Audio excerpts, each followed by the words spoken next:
بسم اللہ الرحمن الرحیم۔ ڈیئر سامعین، السلام علیکم ورحمۃ اللہ وبرکاتہ۔ آج کا ہمارا سیشن احکام شریعہ کا تیسرا سیشن ہے کہ جس کے اندر ہم احکام شریعہ کی دوسری قسم منہیات یعنی پروہیبٹڈ ایکٹس کے بارے میں پڑھیں گے۔ تو پروہیبٹڈ ایکٹس کی تین قسمیں ہیں، ایک ہے حرام، دوسری ہے مکروہ تحریمی، تیسری ہے مکروہ تنزیہی۔ اب کون سی چیزیں حرام کی کیٹیگری کے اندر فال کریں گی، کون سی چیزیں مکروہ تحریمی کی کیٹیگری کے اندر فال کریں گی، اور کون سی چیزیں مکروہ تنزیہی کی کیٹیگری کے اندر فال کریں گی، تو اس کے لیے ایک ہر ایک کی جب ہم ڈیفینیشن پڑھ لیں گے تو اس کے ذریعے ہماری تمام چیزیں کلیئر ہو جائیں گی، اور ہمارے لیے ہر چیزوں کے لیے فیصلہ کرنا، ڈیسیجن لینا کہ یہ چیز حرام کی کیٹیگری کے اندر فال کر رہی ہے، یہ چیز مکروہ تحریمی کی کیٹیگری کے اندر فال کر رہی ہے، اور یہ چیز مکروہ تنزیہی کی کیٹیگری کے اندر فال کر رہی ہے، تو ہمارے لیے فیصلہ کرنا آسان ہو جائے گا۔ تو ہم پڑھتے ہیں حرام کی تعریف۔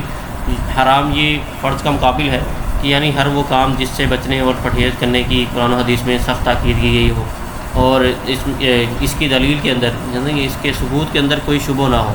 جیسے فرض کے بارے میں تھا کہ فرض کیا ہوتا ہے، قرآن کی کسی آیت سے ثابت ہوتا ہے یا حدیث متواترہ سے ثابت ہوتا ہے، اور ایسی حدیث سے ثابت ہوتا ہے کہ جس کی دلیل کے اندر کوئی شبہ ہوتا ہی نہیں ہے۔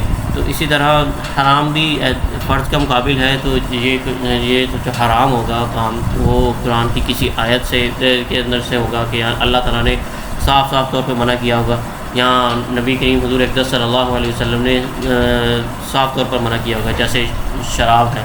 اب شراب کی حرمت قرآن پاک کے اندر بھی ہے، اور اسی طرح سود کی حرمت قرآن پاک کے اندر بھی ہے، حدیث مبارکہ کے اندر ہے، اور حدیث متواترہ ہے یہ ساری۔ اور تو حرام کا حکم کیا ہوگا؟ حرام کا حکم یہ ہے کہ حرام کا ارتکاب گناہ کبیرہ ہے، اور اس سے بچنا فرض ہے، اور جو بچ جائے گا تو اسے ثواب بھی ملے گا، اور اس کو حلال سمجھنا کفر ہے۔ ایک بندہ حرام کا ارتکاب کرتا ہے وہ گناہ گار ہوگا، لیکن ایک بندہ حلال سمجھ کے وہ کام کرتا ہے کہ یہ حلال ہے، اور اس کو کہتا ہے میں نہیں مانتا یہ حرام ہے، تو اس کا انکار کرنا یہ ایک بہت سخت چیز ہے، تو اس سے ہمیں بچنا چاہیے۔ تو حرام کا ارتکاب کرنا گناہ گار ہوگا، لیکن اس کا انکار کرنے والا وہ کافر کہلائے گا۔ مکروہ تحریمی کسے کہتے ہیں؟ مکروہ کہتے ہیں ہر وہ کام جو ناپسندیدہ ہو۔ تو کس کو ناپسندیدہ ہو؟ یعنی اللہ تعالیٰ کو ناپسند ہو، رسول اللہ صلی اللہ علیہ وسلم کو ناپسند ہو۔ اب فقہ کی اصطلاح میں ہر ایسا کام جس کا ناپسندیدہ ہونا دلیل ظنی یعنی خبر واحد کے ذریعے، قیاس کے ذریعے ثابت ہو۔ اب یہ مکروہ تحریمی جو ہے یہ واجب کا مقابل ہے۔ تو واجب کے بارے میں یہ تھا کہ وہ بھی دلیل ظنی یعنی خبر واحد اور قیاس کے ذریعے سے ثابت ہوتا ہے۔ تو اسی طرح یہ بھی ہے، لیکن واجب کا حکم ہم نے کیا پڑھا تھا کہ واجب کا جو واجب ہے وہ حکم کے اندر فرض کی طرح ہے، یعنی اس کا کرنا ضروری ہے، اور بلا عذر ترک کرنا گناہ گار ہوگا۔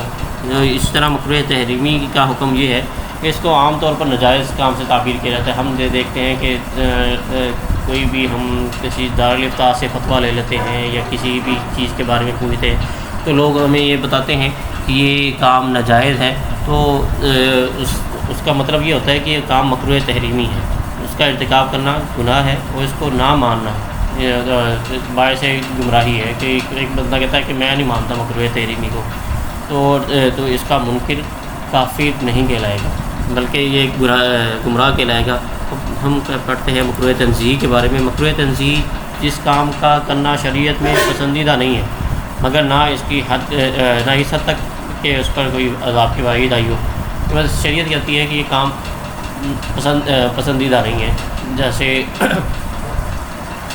تو اس کام کو چھوڑ دینا چاہیے۔ اس کام سے بچنے میں ثواب ہے، اور نہ بچنے میں کوئی گناہ نہیں ہے۔ تو شریعت صرف ویسے کہتی ہے کہ یہ ناپسندیدہ ہے، شریعت نظر کے اندر وہ کام کسی بھی وجہ سے ناپسندیدہ ہو سکتا ہے، تو ایسے کاموں سے ہمیں اوائڈ کرنا چاہیے۔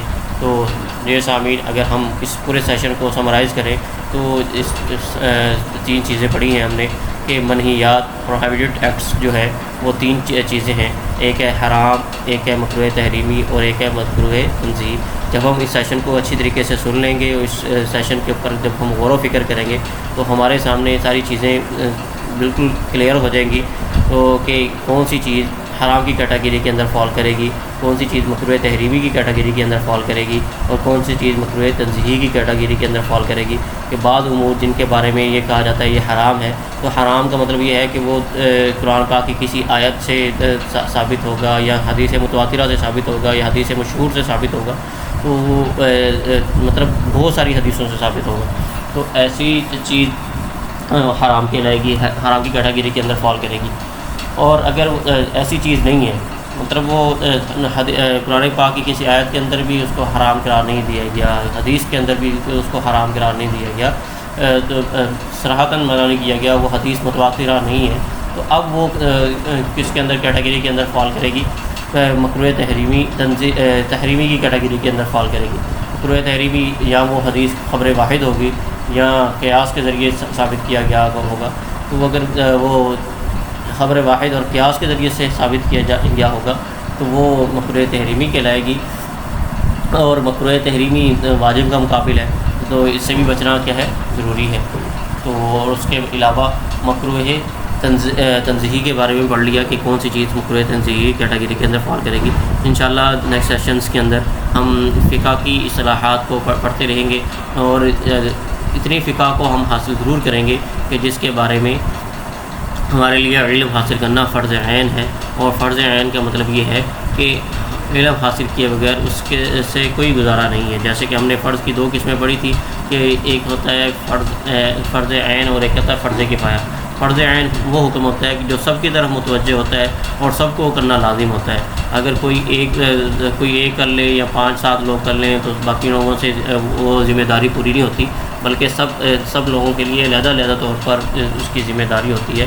تو اس لیے ہم نے یہ چیزیں پڑھی ہیں، تو انشاءاللہ نیکسٹ سیشن کے اندر مزید ایسی اصطلاحات پڑھیں گے کہ اور پرچیزنگ کے کیا احکامات ہیں، سیلز کے کیا احکامات ہیں، کیونکہ ہم سیلز بھی کر رہے ہوتے ہیں، پرچیز بھی کر رہے ہوتے ہیں، تو اور اس کے علاوہ اور بہت ساری معاملات کر رہے ہوتے ہیں، تو انشاءاللہ ایسا ہم ان چیزوں کو بھی پڑھیں گے۔ تب تک کے لیے اللہ حافظ۔